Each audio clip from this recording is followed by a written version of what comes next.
staletí spali v nitru hory. Čekali na den, kdy česká země znovu zavolá jejich jména. Dnes se otevírá Blaník a na Kotnově už čeká starý vojevůdce.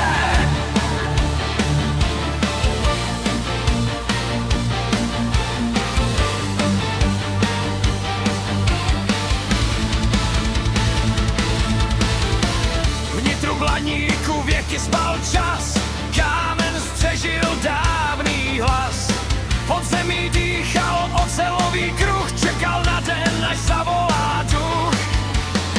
Vítr se zvedl nad českou zemí, zvon zazněl mezi stoletími. Skála se otevřela do ticha hor, vyjel první jezdec vstříc novým dnům. Ne pro slávu, ne pro boj, každý štít je tichý zdroj. Tam, kde lidé víru mají, legendy se probouzejí.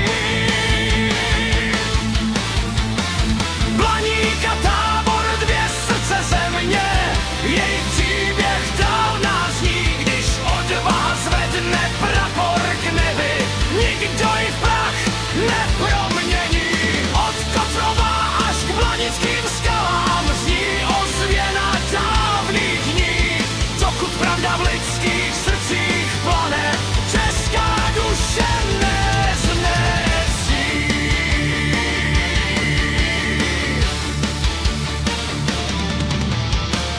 Cesta vedla přes řeky a stráně, nad lesy letělo ranní svítání. Na Kotnově stál starý muž, jedno oko, pevný kruh. Nevlád strachem ani mocí, vedla ho víra v dlouhé noci. Pozvedl palcát, sklonil hlavu a pozdravil rytířskou výpravu. Nejsou to přízraky starých let, jsou hlasem, který nestratil svět.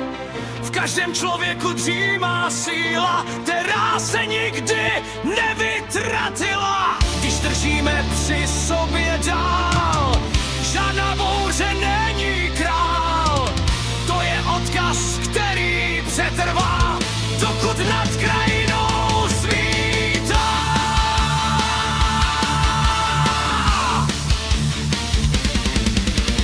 Blaník a Tábor, dvě srdce země, jejich příběh nikdy neskončí. Odvaha roste z každé generace, jako strom, co bouři poručí. Až se jednou znovu rozezní zvony, uslyší je každý kraj. Blaničtí rytíři a Žižkův odkaz budou naději navždy dál.